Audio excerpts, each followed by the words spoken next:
I'm here with Skoll of Nachtblut to talk about the latest record, Tochik. I believe I'm pronouncing it right. Correct me if I'm wrong. Out February 21st on Napalm Records. A pleasure to see you. A pleasure to talk to you. How's things going? Things going really well at the moment, and thanks for having me. So let's talk about this record, but let's take a little bit of a quick look at Vanitas that came before the previous album, which I believe was a very successful record for you guys. So did the success of that record put any pressure whatsoever coming into making this album? Yes and no. Yes, because of course, if you start or you charting a certain position, of course, you want to top that position. You want to be better next time. Even so, that's a no. It doesn't have any difference on how we do songwriting, on how we like the music. If the chart position would be a different one, a lower one. Um, so it's going to be like that, but it doesn't have any influence or um, we're not going to change our songwriting or our music just to, top vanitas. You guys will stay true to your principles and just hope that will make this album as successful as Vanitas. Exactly. And I mean, most of all, we have to like our music. If some other people love our music as well, perfect. I think that's a perfect match. But yeah, no pressure to us to be loved by others. Let's put it this way. On this record, you guys worked with Chris Harms of Lord of the Lost on production. How did that whole process get started? Who called who? Oh, we know Chris for a long time, so I think it's a third record in a row we did with him. So kind of like a team already. And I think we called him. We were like, okay, we have another record ready. Do you want to be the producer? Do we record at your studio? And I was like, of course, let's do it. So pretty easygoing, and appreciating working with him because recording a record is always a stress moment. You know what to do, but you want to give, if you could, 110% because you know what you're recording right now is for forever. It's gonna be out there. You don't want to re-record it in 10 years or whatsoever. You want to do now the perfect shot. And Chris is taking that stress from you, and as a producer, the whole team at Chameleon Studios, they're great. And so you can really be focusing to be the artist for me to be the drummer. I don't have to focus on certain things. I can just play the perfect take. And yeah, so it's easy going with him. It's really interesting what you said because you mentioned him working with you guys on previous albums, but I feel like this record sounded the most like if Chris was behind the control panel. The other records didn't have as much of a fingerprint of him, at least that's my perception listening to them. This one, I really felt like he brought a lot of what he brings to Lord of the Lost, but a lot of what he brings to his own solo work. And I felt like that works really well for you guys on this record. It gives you a different sound, but not necessarily a completely new sound, if you understand what I'm saying. Mm. I read it quite a few times that people assume that Chris has something to do. I mean, he's a producer, so sound shaping wise, he's like um holding our hand and be like, okay, maybe you should, have that bass drum sound or snare sound. That's gonna fit to the music you're doing. Of course, I'm coming up to the studio and be like, okay, I want the snare to sound like this and this, and then he's like, yeah, but considering maybe for those tracks to have a different snare sound. Regarding songwriting, he's not that involved. I mean, there's a team around Chris, like for example, there's a guy Corvin who's doing all the orchestration, and but the demo or the pre-production is done by us, so it's already like set where the journey goes, as we say in German, and Chris is just taking care to have like a point of view from the outside because in the process, of course, you're that narrow, you're very close in songwriting, and sometimes you get a bit like blinded, and you're like, okay, that part should be that long, and then someone outstanding from the outside, like Chris, coming up and being like, the part is too long, cut it in half, you know? So that's more what Chris is doing. But songwriting wise, no, he's not that involved at all. Well, from a drum standpoint, what was important for you to deliver on this record? Do you go into an album like this with a clear idea of what you want to do, of what you want to achieve, or that kind of develops as you're working through the record? I think it was a process from the first record we did with Chris and Chameleon Studios was Apostasy. There was Vanitas, and now it's Too Chic. So it was kind of a process. I mean, at the very beginning, Apostasy, everyone has to had to sort it. Okay, what do you like? What bass drum sound do you like? You know, because for me as a drummer, I don't like those trigger bass drums. You know, which sounded like paper. You know, so we had to talk about that. And now for Too Chic, it was pretty easy because I think we found a sound we all like.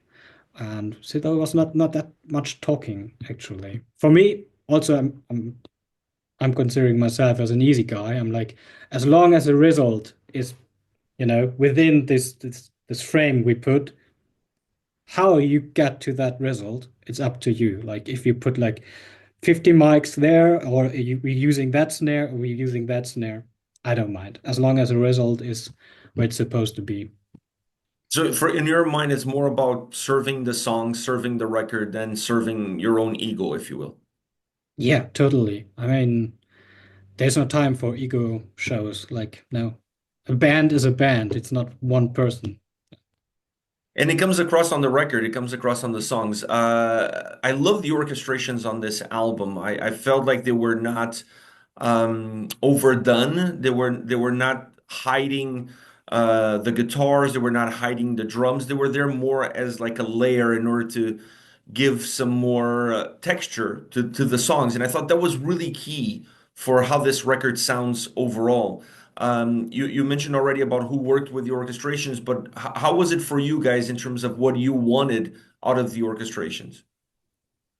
Um, Corvin, the guy, he getting all the tracks, you know, all the sample, not the samples, but the MIDI from us. So it's quite obviously, okay, there should be like violins and there will be one of some horns going on. And then he comes in or then he's up to in his place in his little magic chamber, and he has all the libraries and whatsoever going on.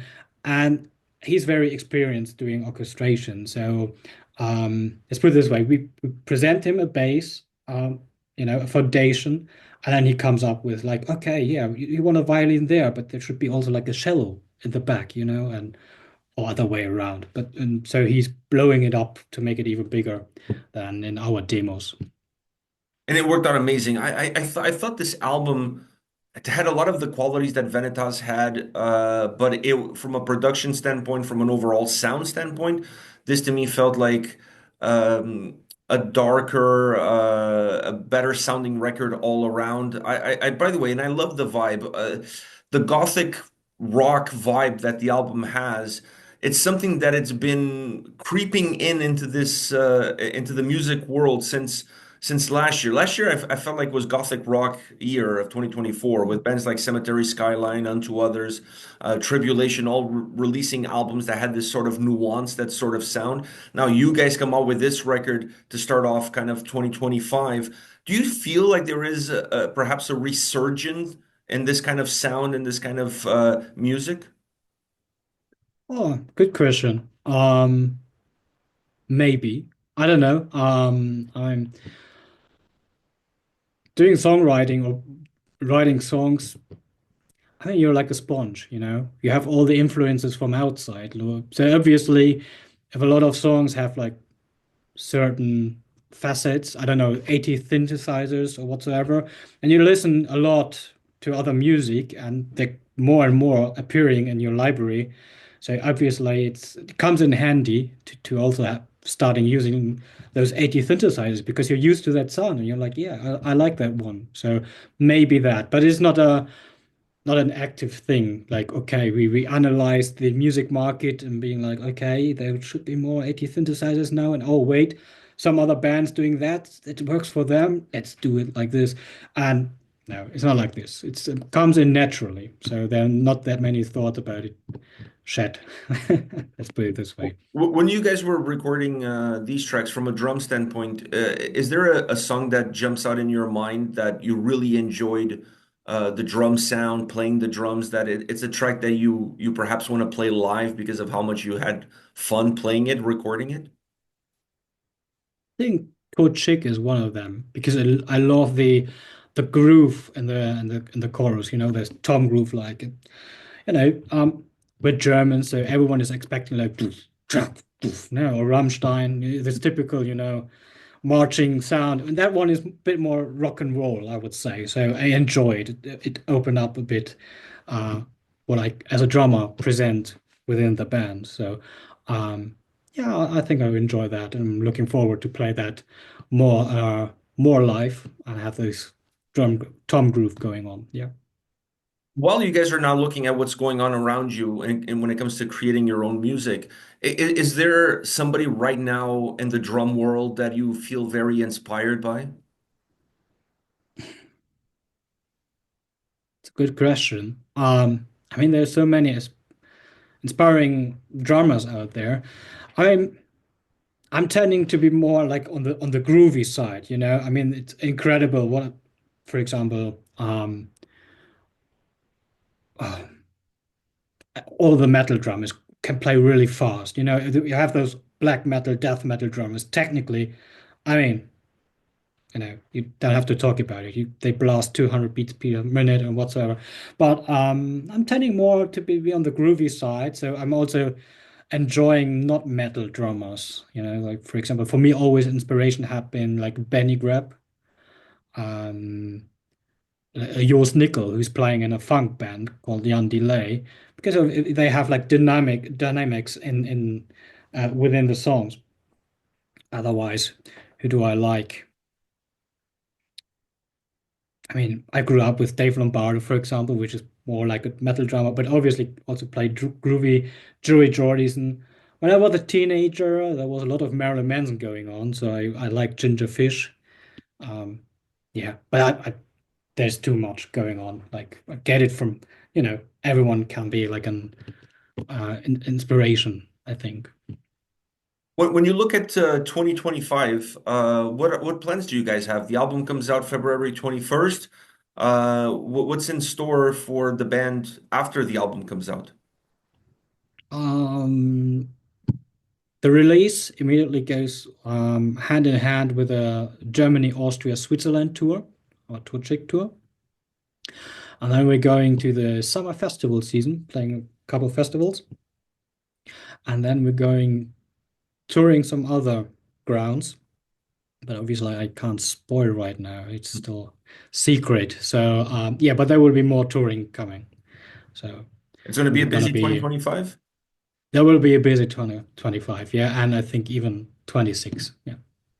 That's good. That means the music you guys are releasing has high demand and people want to see you guys live. So those are all good problems to have. Yeah, I mean, luxury problems, obviously. Yeah. I mean, Yeah. when you start the band, you want to tour, and a lot of bands never make it. Let's put it this way, never reach a certain level. So if we're complaining about touring, it's really luxurious.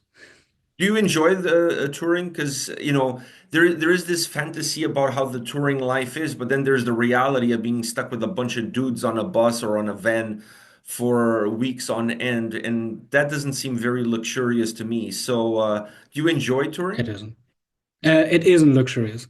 So, yeah, I do because I like not that traveling, but for me, I like to see new places, old familiar places you don't see every year, for example. And of course, it's there's something magical about playing live and have a direct interaction with the fans. I mean, I can read all the comments on YouTube. I can read all the reviews, Instagram comments, whatsoever. And of course, I like it. I like to read it and get the feedback, but it's never a direct communication, between me and the fan. And so live is the only way to achieve that. Also, we're getting asked a lot about could you stream online a concert? I'm like, we could, but it's not the same. I mean, you can watch it on your little screen, but you never get that, screaming, never get the mosh pit, the sweat, the beer maybe flying over your head. You never know. So And nothing yeah, beats I like it. beats live. One of the things that I always wonder is that when you're playing, when you go on a tour, like you're going on this tour, obviously you play new songs from the new record. Those are fresh. Those are exciting to play because you haven't had a chance to play them as much as some of the older discography. But you're always going to have to play the old songs because everybody wants to hear the classics and everybody wants to hear the songs that made the band popular. How do you manage that over a tour without getting bored of playing the same song that you already played in the previous 10 tours and now you're still playing it now? Of course, the new songs are more exciting to play. That's obvious. But I don't know because the reactions even to old songs are similar but never the same. You could have an evening where sometimes I'm thinking, what's wrong with my monitor mix because a fan's screaming so loud, and then you're like, okay, whoa, that was great. And then the next evening, they're doing a mosh pit with that song, and you're like, whoa, never seen that. So it's always different. It's the same, but different. So no, I don't get bored. But obviously, yeah, new songs are more exciting to play, and there's more thrill seeing the reaction of it. But no, but old So songs are fine. on that note, what I'm going to do is I'm going to put in the description of the video the tour dates for you guys that you guys going to be going on across, well, not across Europe, but a small part of Europe or a big part, if you will. Germany is a big country. Switzerland is not small either, and Austria is not small. So it's a big chunk of Europe. I'm going to put the tour dates in the description of the video. So if folks want to go and check you guys out, they know exactly what cities you guys are playing. I'll put also a link for those that haven't bought the album yet. They can go and pick up the record. I highly recommend it. I gotta say this. I ranked Vanitas really high. Like I really love that record from you guys. So I had my guard up coming into this album because I'm like, it's hard to surpass how good that record was. It felt like that album felt like a greatest hits. It's just that it wasn't a greatest hits, it was brand new songs, but it had that sort of Mm. vibe. Man, but you guys, this album is way better than Vanitas was, and Vanitas was a phenomenal record. So you guys really surpassed all of my expectations. I love this record. I love the sound. I love the darkness that it has. Just a bombastic album through and through. Tons of catchy, hooky songs. Like Todd Chick is such a groovy, hooky song. You guys do it better than nobody. I absolutely love what you guys did on this record. Congratulations. Thank you very much. And no pressure at all to top toe check for the next time. Eh? Yes, don't. I mean, you guys are really pushing the envelope with every album, but I always feel like maybe in the next record you're gonna fall into some of the fall pits that you fall because if you have a very successful record, there's always this in your subconscious mind. Let's try to do this again, but with a different look. You guys didn't do that at all, but you still released an album that is better than what the previous one was. I had fun listening to both. But if I had to pick between one or the other, I would pick Todd Chick. It's just such a great experience from start to finish. Thank you very much. Appreciate it. You guys are the best. Take care, man. All the best. Thank you. Thanks for having me. Have a nice day.